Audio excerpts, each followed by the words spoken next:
അടുത്തത് BJPയുടെ കരങ്ങളിൽ മാത്രമാണ് ഇത് സുരക്ഷിതം എന്ന് ജനങ്ങൾ തിരിച്ചറിഞ്ഞിരിക്കുകയാണ്.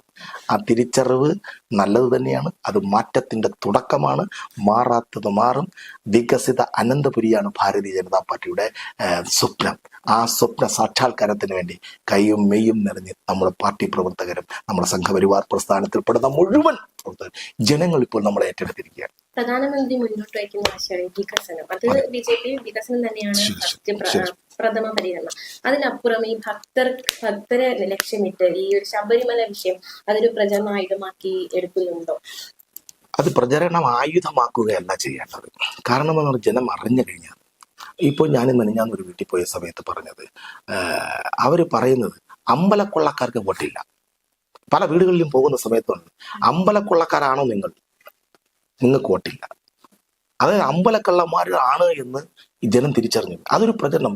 അയ്യപ്പനെ സംബന്ധിച്ചിടത്തോളം അയ്യപ്പനെ തൊട്ടവരാരും രക്ഷപ്പെടില്ല. കാരണം എന്ന് പറഞ്ഞാൽ അത് ഒരു വലിയൊരു ശക്തിയാണ്. നമ്മുടെ കേരളത്തെ സംബന്ധിച്ചിടത്തോളം, ഭാരതത്തെ സംബന്ധിച്ചിടത്തോളം ഒരു വികാരമാണ്. അവിടെ കൊള്ളയടിക്കാൻ പോയി എന്നറിഞ്ഞപ്പോൾ തന്നെ ഇവരുടെ സംസ്ഥാന ഭരണത്തിന്റെ ആ ഭരണം നടത്തുന്ന ഭരണകർത്താക്കളുടെ അവരെ സംബന്ധിച്ചിടത്തോളം അവർ നാശത്തിന്റെ വക്കിലെത്തിയിരിക്കുന്നു. അത് നമ്മൾ ചർച്ച ചെയ്യേണ്ട ആവശ്യമില്ല. അത് ജനങ്ങൾ തിരിച്ചറിഞ്ഞതാണ്. ഈ ഭാഷ തന്നെ ഞാൻ പറയാം, അത് ജനം തിരിച്ചറിഞ്ഞതാണ്. ആരാണ്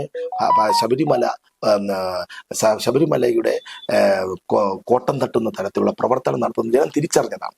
അതിന് പ്രചരണ ആയുധമാക്കേണ്ട ആവശ്യമൊന്നുമില്ല. അതുകൊണ്ടാണല്ലോ പല വീടുകളിലും ഞാൻ നേരത്തെ സൂചിപ്പിച്ച പോലെ അമ്പലക്കള്ളന്മാർക്ക്, അമ്പലക്കൊള്ളക്കാർക്ക് വോട്ടില്ല എന്ന് പറയുന്നത്.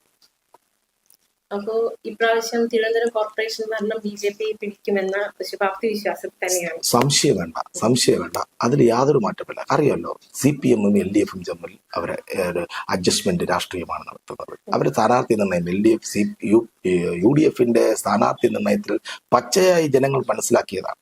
ആ സ്ഥാനാർത്ഥി നിർണയം ആദ്യം പ്രഖ്യാപിച്ചത് തന്നെ അതിൽ ദുരൂഹതയുണ്ട്. ഇവർ തമ്മിൽ അഡ്ജസ്റ്റ്മെന്റ് ഉണ്ട് എന്നുള്ളതാണ് 100%.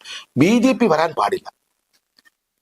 പകരം LDF വന്നാലോ UDF വന്നാലോ അവർക്ക് ആർക്കും പ്രശ്നമില്ല. BJP വരാൻ പാടില്ല. അതുകൊണ്ട് തന്നെയാണ് അവർ സ്ഥാനാർത്ഥി നിർണയം മുതൽ നമ്മൾ പരിശോധിക്കുന്ന സമയത്ത് കൃത്യതയോടുകൂടി നമുക്കത് പ്രബുദ്ധതയുള്ള ജനമാണ്.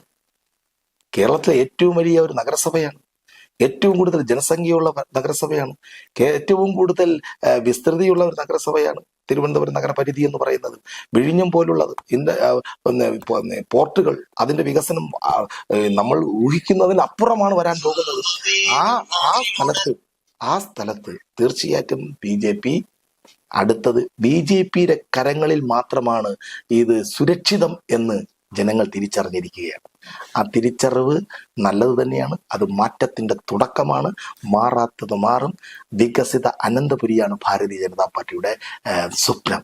ആ സ്വപ്ന സാക്ഷാത്കാരത്തിന് വേണ്ടി കൈയും മെയ്യും നിറഞ്ഞ് നമ്മുടെ പാർട്ടി പ്രവർത്തകരും നമ്മുടെ സംഘപരിവാർ പ്രസ്ഥാനത്തിൽപ്പെടുന്ന മുഴുവൻ പ്രവർത്തകരും ജനങ്ങൾ ഇപ്പോൾ നമ്മളെ ഏറ്റെടുത്തിരിക്കുകയാണ്.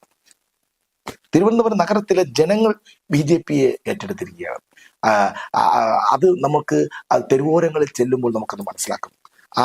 ഈ തിരുവനന്തപുരത്തിന്റെ ഈ ശാപമായ ഈ ഇടതിന്റെയും വലതിന്റെയും ഈ അഡ്ജസ്റ്റ്മെന്റ് രാഷ്ട്രീയത്തിനും, അതുപോലെ തന്നെ ഇടതിന്റെ, അതായത് തിരുവനന്തപുരം നഗരസഭയിലെ ഇടതിന്റെ ഈ കഴിഞ്ഞ 4.5 പതിറ്റാണ്ട് കാലത്ത് തുടർ പ്രവർത്തനങ്ങൾ, ഭരണം, അത് ഒരു ശാപമായി ജനങ്ങൾ മനസ്സിലാക്കിയിരിക്കുകയാണ്.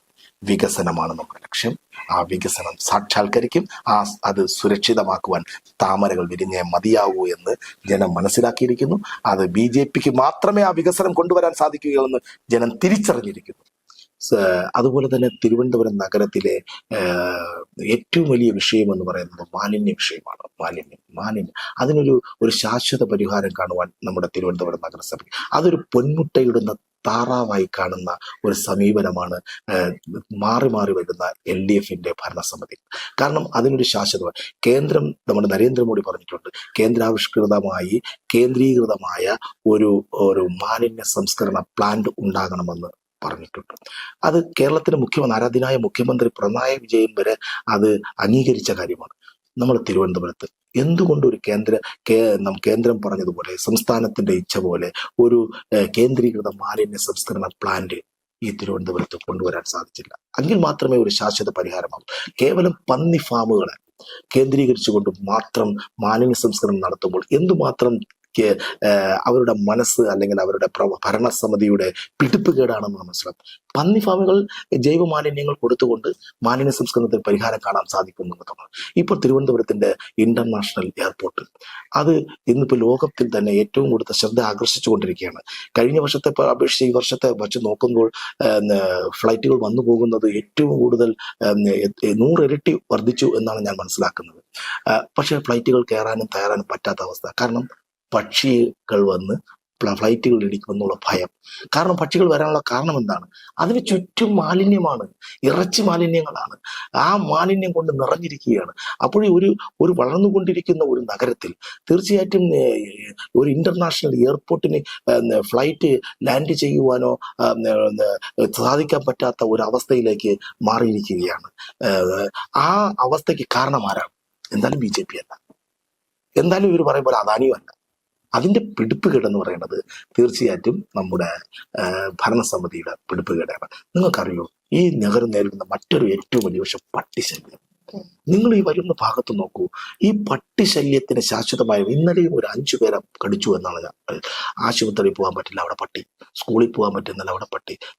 പ്രഭാത സവാരിക്ക് പോകാൻ കഴിഞ്ഞ ദിവസം കണ്ടല്ലോ, പ്രഭാത സവാരിക്ക് പോകാൻ പറ്റാത്തൊരവസ്ഥ. പട്ടികടി ഭയന്നുകൊണ്ട് ഇപ്പോൾ പ്രഭാത സവാരിക്ക് പോലും പോകാൻ പറ്റാത്ത ഒരവസ്ഥ. മ്യൂസിയത്തിൽ കഴിഞ്ഞ ദിവസം നടന്ന സംഭവം നമുക്കറിയാം, പട്ടികടിയേറ്റത്. അതുപോലെ ബസ് സ്റ്റാൻഡുകളിൽ എന്തിനേറെ പറഞ്ഞ എയറോ ട്രാവൽ ചെന്ന് നോക്കുമ്പോൾ, റെയിൽവേ സ്റ്റേഷനിൽ ചെന്ന് നോക്കുമ്പോൾ എല്ലായിടത്തും നായ്ക്കളുടെ. ഇവിടെ ABC പ്രോഗ്രാം നടപ്പിലാക്കുന്നു എന്ന് പറയുന്നു. ഈ ABC പ്രോഗ്രാം വഴി കോടിക്കണക്കിന് രൂപയാണ് ഓരോ ബഡ്ജറ്റിലും വകവരുത്തുന്നത്. ഈ ബഡ്ജറ്റിൽ വകവരുത്തുന്ന പണം എങ്ങോട്ട് പോകുന്നു?